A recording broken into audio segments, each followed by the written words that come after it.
누가복음 21장 20절에서 38절까지 저 여러분들이 한 절씩 교독하겠습니다. 21장 20절입니다. 너희가 예루살렘이 군대들에게 에워싸이는 것을 보거든 그 멸망이 가까운 줄을 알라.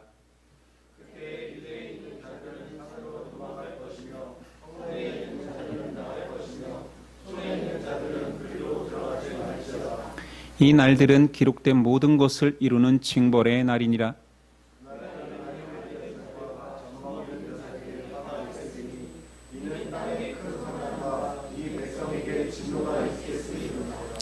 그들이 칼날에 죽임을 당하며 모든 이방에 사로잡혀 가겠고 예루살렘은 이방인의 때가 차기까지 이방인들에게 밟히리라.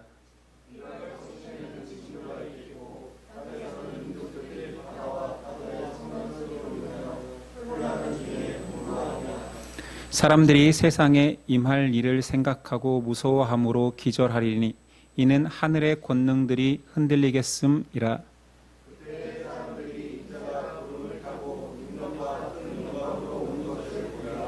이런 일이 되기를 시작하거든 일어나 머리를 들라 너희 속량이 가까웠느니라 하시더라.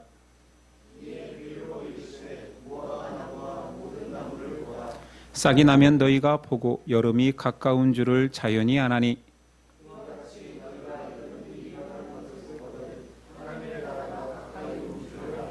내가 진실로 너희에게 말하노니 이 세대가 지나가기 전에 모든 일이 다 이루어지리라. 너희는 스스로 조심하라. 그렇지 않으면 방탕함과 술 취함과 생활의 염려로 마음이 둔하여지고 뜻밖의 그 날이 덫과 같이 너희에게 임하리라.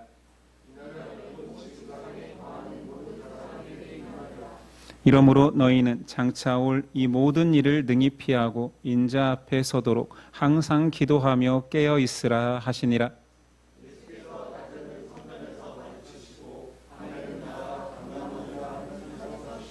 함께 읽습니다. 모든 백성이 그 말씀을 들으려고 이른 아침에 성전에 나아가더라. 아멘. 오늘 말씀의 제목은 일어나 머리를 들라.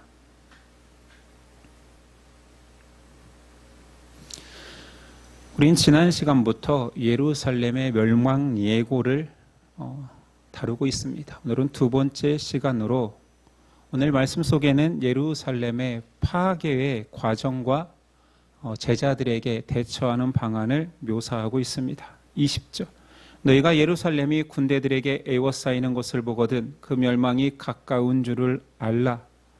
이 일은 예수님 부활 후 40년 후에 실제로 그 예언이 성취되었습니다. 예루살렘은 군대들에게 포위당했고 그때 예수님 예언의 말씀처럼 그때 그런 상황이 되거든 그곳으로 다시 들어가지 말라. 주변에 있는 사람들은 안전한 산으로 도망치고 도시 안에 있는 자들은 얼른 피난하라라고 명령하고 있습니다. 당시의 유대 역사가 요세푸스가 이 참상을 기록하고 있습니다. 유대인들은 로마 군대 티투스 장군에 포위되어서 자그마치 110만 명의 사람들이 전쟁과 기근으로 죽었고 9만 7천 명이 로마의 포로로 잡혀갔습니다. 근데 로마의 군대가 예루살렘을 포위가 임박해지자 기독교인들은 이 말씀을 떠올린 거죠. 그래서 모두 다 사해 부근의 펠라 계곡으로 도망쳐서 목숨을 건졌다는 기록이 있습니다. 이 날은 예수님 형벌의 날이라 말합니다. 하나님의 백성이라 자처했던 자들이 살육을 당하고 이방인의 포로로 잡혀간대요. 그 이유는 우리는 알고 있지요. 그들이 한결같이 하나님의 말씀을 대언하는 선지자들을 돌로 쳐 죽였고 마지막 그의 아들까지도 메시아로 받아들이지 않았기 때문입니다. 누가는 그 멸망의 날 징조를 이렇게 기록합니다. 25절이야. 1월 성신에는 징조가 있겠고 땅에서는 민족들이 바다와 파도의 성난 소리로 인하여 혼란한 중에 곤고하리라. 사람들이 세상에 임할 일을 생각하고 무서워함으로 기절하리니 이는 하늘의 권능들이 흔들리겠습니다. 그때에 사람들이 인자가 구름을 타고 능력과 큰 영광으로 오는 것을 보리라. 역사 속에서 한 사건으로 우리는 받아들여질 거라 여겼는데 실제로 AD 70년에 그런 일이 이루어졌고 멸망의 징조로 오늘 말씀하신 27절 때문에 그때의 사람들이 인자가 구름을 타고 능력과 큰 영광으로 오는 것을 보리라. 이 말씀 때문에 예루살렘의 멸망은 유대인들에게 곧 마지막 날이라 여겼습니다. 예수님 부활하고 승천하시면서 내가 다시 오는 날 모든 것들이 끝날이라 했는데 이 날이 그 날이라고 이스라엘 사람들은 모두 특별히 살아서 도망친 기독교인들은 그렇게 다 믿었다라는 거죠. 근데 예수님이 다시 오시지 않았습니다. 우리는 계속 이 이야기를 다루면서 그 당시의 사람들은 이 사건을 중복적으로 예루살렘 멸망은 고로 예수님의 재림이다, 세상의 끝이다 여겼지만 우리는 이걸 예언의 이중성, 두 번 있을 일이지만 예루살렘의 멸망은 곧 이 세상의 멸망의 예표가 된다 했습니다. 이거를 예언의 이중성이라고 했잖아요. 이 예언은 역사 속에서 실제로 AD 70년에 이루어졌고 또한 이 앞 사건이 예언이 성취된 것처럼 장차 예수님이 다시 오시는 날, 심판의 날, 그렇게 징계의 날, 멸망의 날이 있을 것입니다. 그러면 징조로 마지막이 가까워 올수록 이것은 예루살렘 심판이 아니잖아요. 이제 진짜 이 세상의 마지막이 가까워 올수록 천체의 이상현상과 땅과 바다의 천재지변으로 인하여서 사람들이 공포에 떤대요. 이때 예수님은 성도들에게, 그의 백성들에게 너희는 이런 마음가짐을 가져라 하며 말씀하십니다. 28절. 이런 일이 되기를 시작하거든 일어나 머리를 들라 너희 속량이 가까웠느니라 하시더라. 환난의 때가 가까울수록 사람들은 고개를 숙인대요. 땅을 바라봅니다. 수많은 사람들이 이 땅에 발을 딛고 살지만 패배감 속에서 고개를 숙이게 된다 합니다. 이건 좀 비유적으로 말씀하신 거겠지요. 많은 하나님을 믿지 않는 백성들은 땅만 바라본다라는 거예요. 아니 전쟁과 기근과 천재지변이 넘칠수록 땅에서 살 길을 찾는 거예요. 그래서 심지어 지구 속에서 살 길을 찾지 못해 인류는 화성으로까지 피난처를 만들려 합니다. 자, 이때가 가까워질수록 예수님은 너희는 일어나서 머리를 들라. 뭐 하라는 겁니까? 모든 사람이 공포에 떨 때 여러분들이 그 중간에 가서 머리를 들고 뭐라고 하실 거예요? 복음 전하실 겁니까? 예수 믿으세요 그 말인가요? 앞의 내용과 은유적으로 맞춰야 되겠지요. 세상 사람들은 땅에서 소망을, 땅이 멸망에 가는데도 불구하고 땅에서 계속 살 길을 찾을 것이다. 그러나 너희는 눈을 들어 하늘을 봐라. 하늘의 소망을 찾아라. 고개를 들어 하나님을 더욱 바라보라는 표현입니다. 이 이야기를 들은 사람들에게 이 징조는 와닿지 않습니다. 진짜 궁금한 것은 이런 징조가 아니라 정확한 날과 때를 알려주세요. 이게 궁금했겠지요. 오늘 말씀엔 등장하지 않지만 예수님 날과 때는 나도 모른다. 내 아버지만 아신다 말했습니다. 그래서 정확한 시간을 알려주지 않고 예수님은 이 징조가 어려운 게 아니야. 다 아는 쉬운 걸로 느껴질 거야. 그러시면서 무화과 나무 비유를 말씀하시지요. 29절이야.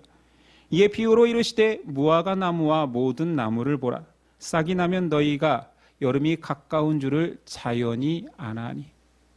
지금과 같은 시기인 것 같아요. 모든 나무들이 싹이 나기 시작하면, 새순이 돋으면 여름이 온다라는 걸 너희가 알잖아. 주석가들은 왜 그냥 모든 나무라고 하지 않고 왜 무화과 나무와 모든 나무를 구분했을까요? 이스라엘만 그 징조를 아는 것이 아니다. 유대인만 아는 것이 아니다. 유대인의 상징수인 무화과 나무, 그 나무만 아는 것이 아니라 모든 나무들이, 세상에 살고 있는 모든 사람들이 너무나 당연하게 쉽게 이 징조를 알 것이다. 천기를 분별하듯 봄이 지나면 여름이 오는구나, 싹이 돋으면 곧 여름이 오겠구나를 알듯 온 세상 사람들이 그 마지막 때의 징조를 알게 될 것이다. 그러시면서 33절, 천지는 없어지겠으나 내 말은 없어지지 아니하리라. 이 예언은 반드시 성취될 것임을 강조하는 거죠. 내가 지금 하는 말 전부 다, 아니 세상이 없어지는 게 쉽지, 내가 이 선포한 말은 결코 없어지지 않아. 이루어진다 말씀하시지요. 인생은 모두 다 마지막을 맞이하게 되어 있습니다.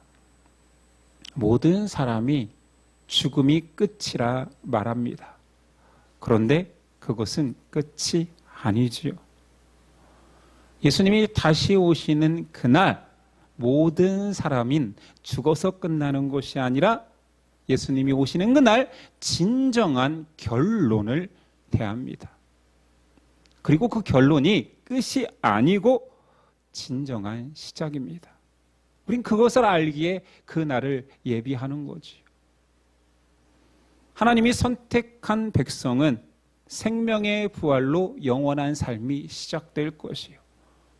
창조주를 거부한 유기된 백성은 심판의 부활로 영원히 고난당할 것입니다. 그러니까 그 날이 사람의 진정한 시작이 되겠지요.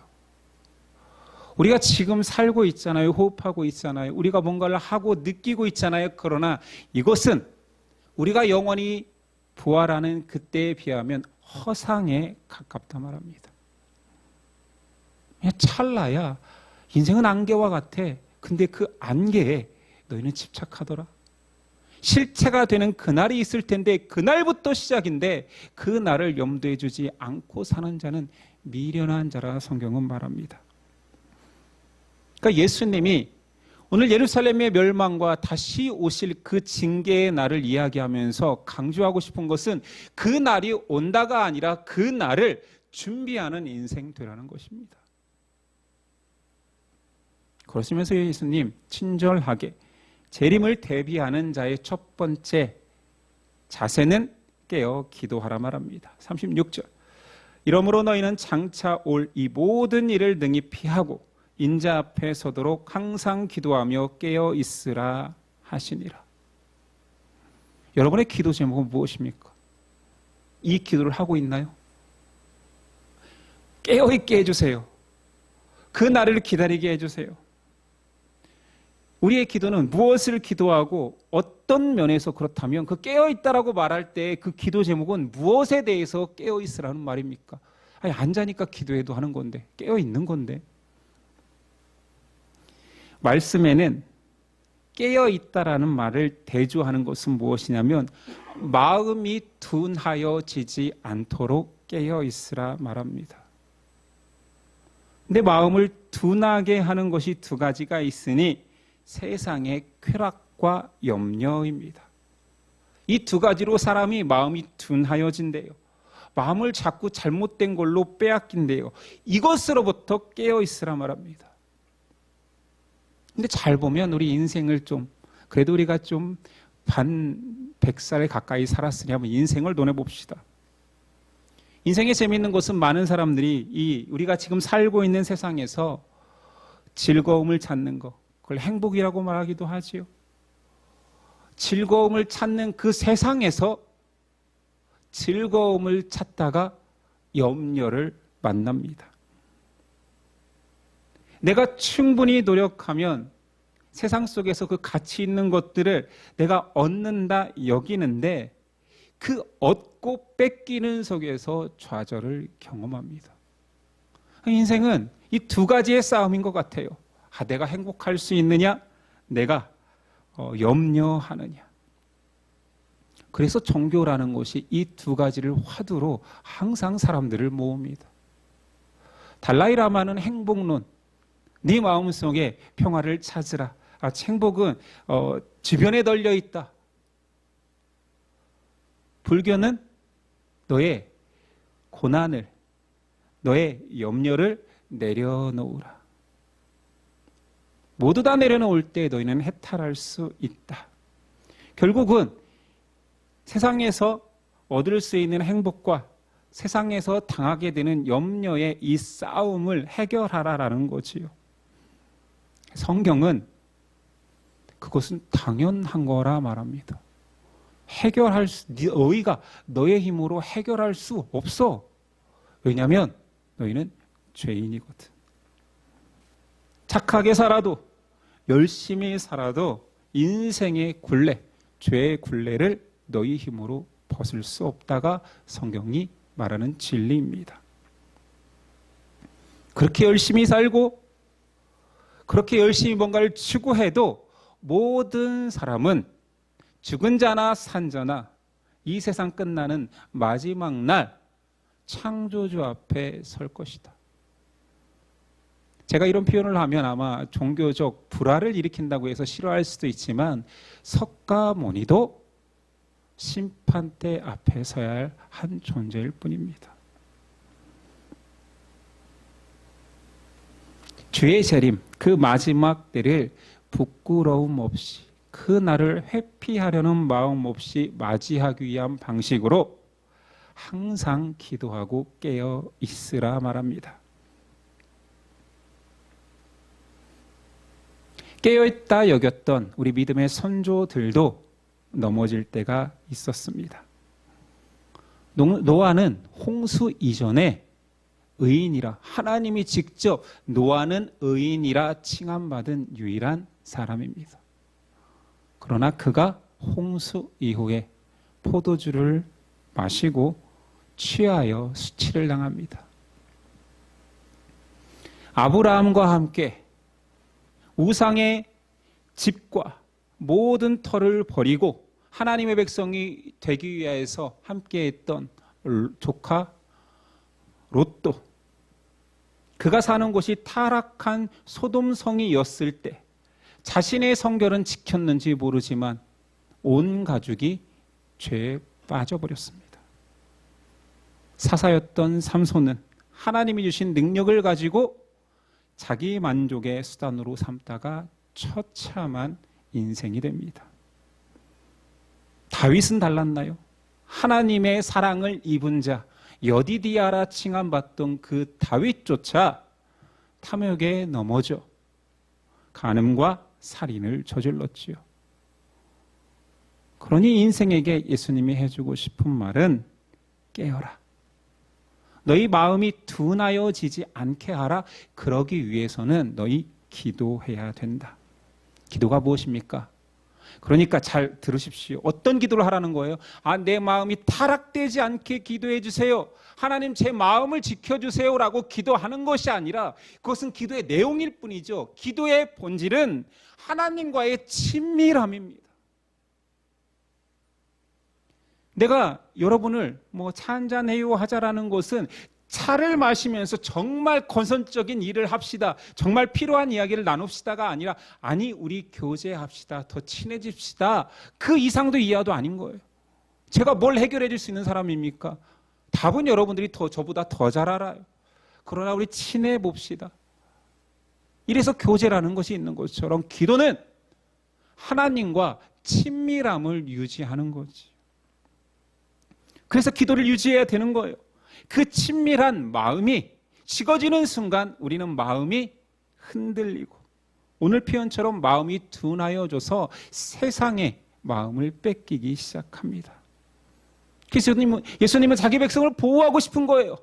그 마음이 둔하여지지 않도록 제발 나하고 교제할래? 하나님 앞에 나아올래? 내가 네 마음을 붙잡아 줄게. 기도의 자리에 앉기만 해봐. 내가 너에게 보이지 않는 보호막을 씌워줄게. 이런 겁니다.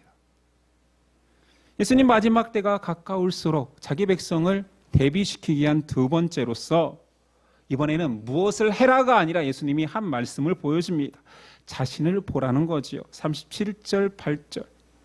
예수께서 낮에는 성전에서 가르치시고 밤에는 나가 감람원이라 하는 산에서 쉬시니 모든 백성이 그 말씀을 들으려고 이른 아침에 성전에 나아가더라.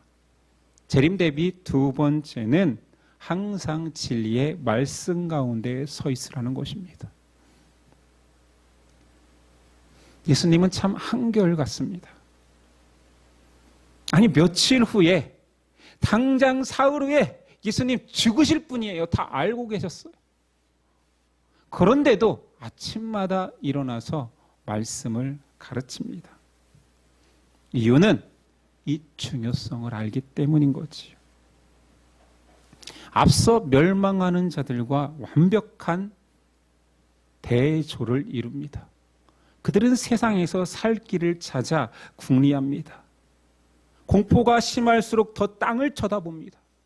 근데 예수님은 죽음이 목전에 있어도 오늘 사과나무를 심는 것이 아니라 말씀나무를 심습니다. 더 먹이시려고 애쓰지요. 세상에서 살 공리를 찾지 아니하고 세상 밖에 있는 말씀이라는 영원한 생명을 계속 주입하십니다. 영원한 것은 말씀밖에 없음을 아시기에 그래서 앞서 33절에 천지는 없어진다. 그러나 내 말은 없어지지 아니할 것이라. 세상에 영원한 것은 없습니다. 오늘 내가 힘써 얻어낸 나의 명예와 부도 내일은 안개처럼 신기루처럼 사라질 것입니다. 그러나 세상에 유일하게 영원한 것이 단 하나가 있으니 하나님의 말씀입니다. 말씀은 지금 살아있거든요. 역사하거든요. 사라지지도 않습니다. 그것을 아시는 예수님이기에 죽음의 목전에 다다랐어도 이른 아침부터 성전에서 말씀을 가르치고 그래서 사람들이 이른 아침부터 성전으로 모여듭니다. 이게 신앙 생활이에요.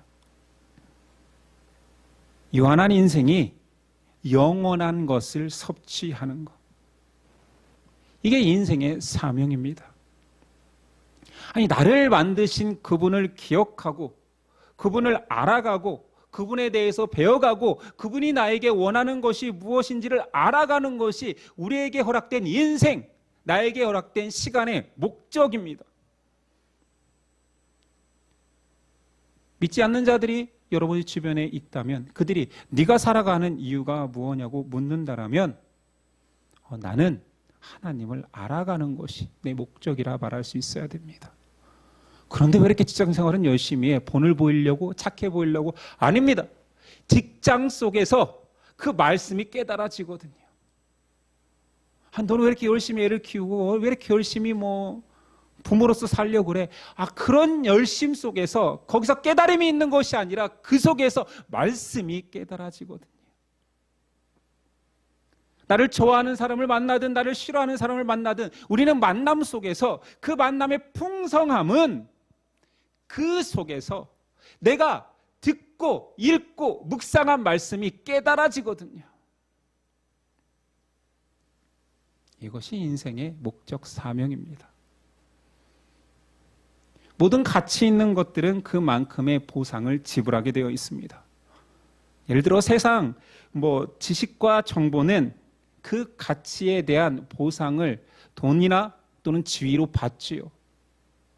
가치 없는 것에 누군가가 또 다른 가치를 가지고 있는 가치를 주지는 않습니다. 돈을 주지 않는다는 말입니다.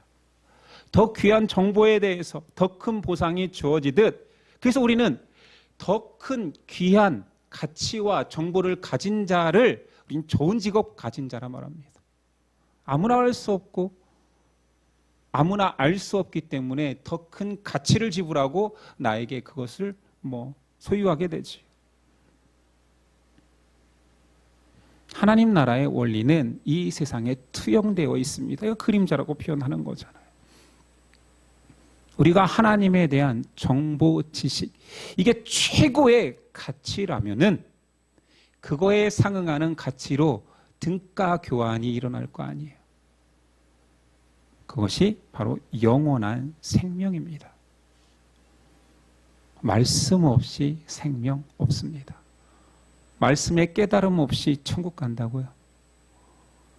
아니, 하나님의 유일한 방식으로서의 구약, 신약, 언약을 주셨는데 그 깨달음 없이 어떻게 천국 갑니까? 친구 따라 천국 가고, 친구 따라 교회 가듯 친구 따라 천국 가고, 그런 거 아닙니다. 하나님은 이 세상에 생명은 얻을 수 있는 정보를 주셨습니다. 세상 어떤 가치보다, 아니 세상의 모든 것들은 유한한 가치를 지니지만 영원한 가치를 지닌 하나님의 말씀을 주셨지요. 그것을 받아 먹는 자, 그것을 취하는 자에게 생명을 주겠다. 그래서 예수님이 말씀이 육신이 되어 이 땅 가운데 오신, 살아 역사하시는 로고스가 되셔서 우리가 그분을 취하는 거지. 흔히들 가치 있는 것을 이야기할 때 속된 표현이긴 하지만 이건 블루칩이야. 요즘은 주식으로는 우량주야 이런 표현을 하겠죠. 하나님의 지식보다, 하나님을 알아가는 지혜보다 큰 블루칩과 우량주는 있을 수 없습니다. 우리가 하나님의 가치를 붙들려면 먼저 세상을 좀 알아야 돼요. 기독교인이 다 알지만 다 고백하지 않는 거. 세상은 끝이 있습니다. 기독교인들조차 끝이 없을 것처럼 사니 세상이 손가락질하는 것입니다. 아니, 너 종말이 온다며. 그런데 무슨 세세토록 이 땅에서 후손들과 함께 잘 살고 잘 먹을 것처럼 너도 살더라? 이것이 기독교가 비판받아 마땅한 말인 거지. 정말 끝을 안다라면 그렇게 너는 가지려 하고 쌓으려 하니? 끝이라며, 끝난다며. 모든 인생은 예루살렘 멸망처럼 멸망할 것입니다. 그때 예수님이 인자가 구름 타고 오시듯 세상은 반드시 그 날을 맞이하게 되어 있습니다. 그리고 그 끝이 가까울수록 전 인류는 고난당할 것입니다. 환난과 기근이 커지겠지요. 그러면 날씨가 따뜻해져서 곧 여름이 오겠구나 하듯 주님 오실 때가 가까웠구나, 우리는 그렇게 여기면 됩니다. 근데 그때가 되면 그냥 걷는 자가 너무 놀래서 너무 무서워서 픽픽 쓰러질 정도라 하니 공포가 가득할 것입니다. 그래서 예수님 먼저 그 백성들에게 예방주사를 놓는 거예요. 백신을 놓는 거지요. 너희는 그때 두려워하지 말고 덫을 조심해라. 34절. 너희는 스스로 조심하라. 그렇지 않으면 방탕함과 술 취함과 생활의 염려로 마음이 둔하여지고 뜻밖의 그 날이 덫과 같이 너희에게 임하리라. 아니, 그 날이 바라고 고대하는 날이 아니라 덫이래요. 짐승이 다리를 덫에 걸리면 아우성치다 죽듯이 그 날이 준비되지 않은 사람은 덫이 된답니다. 그 덫은 세상의 즐거움과 술 취함과 향락과 염려라 말합니다. 계속 마음이 둔하여지는 거지요. 그 날이 없는 것처럼 살아가는 거지요. 그러다 덫에 꽉 잡히는 겁니다. 이렇게 사람들이 두려워할 때 너희는 소망의 머리를 들라 말합니다. 세상의 공포에 가득할 때 우리는 길을 제시할 수 있습니다. 복음을 가진 자이기 때문이지요. 우리의 자녀들이 좌절하고 세상에 밑을 바라보며 땅을 바라보며 전전긍긍할 때 우리는 그들에게 자, 말씀이 있으니 고개를 들어라 말할 수 있습니다. 예수님처럼 우리가 그 복음을 전해줘야 될 자녀들이 있다면, 가족들이 있다면 전하면 되는 거지요. 힘들면 힘들수록 우리는 하늘 소망이 있다 말하면 됩니다. 세상이 악하여질 것입니다. 세상에 유토피아는 오지 않을 것입니다. 세상에 평화가 계속되지 않을 것입니다. 더 살기 힘들어지고 곤핍해지고, 중국이 나무를 많이 심어서 황사가 오는 것보다, 황사가 안 오는 것보다 더 황폐해져서 우리가 마스크를 쓰는 날이 더 많아질 것입니다. 꼭 그렇다라는 게 아니라 비유적으로. 우리는 그때마다 고개를 들어 그리스도의 영광, 그리스도께서 우리에게 주신 소망을 바라보면 됩니다. 어두울수록 우리가 가진 소망의 빛은 더 밝게 빛날 것입니다. 예수님은 자기 백성이기에, 내 형제 자매이기에 중심에서 우러나는 사랑으로 권면하신 것입니다. 너희 마음 뺏기지 않게 하나님과 친밀하도록 기도해라. 너희 말씀 안에 살지 않는 순간 세상의 가치가 너희를 흔들어 다시는 말씀을 사모하는 사람이 되지 않게 할 수도 있다. 기도와 말씀이 우리의 소망입니다. 이게 참 너무 당연한 말이잖아요. 그래서 우리는 제자들을 추구할 때 이 말씀, 기도의 삶을 베이직 라이프, 베이직 라이프라고 말했었잖아요. 여러분 베이직 하고 있습니까? 베이직을 유지해야 소망이 꺾이지 않습니다. 예수님을 잃어버리지 않습니다.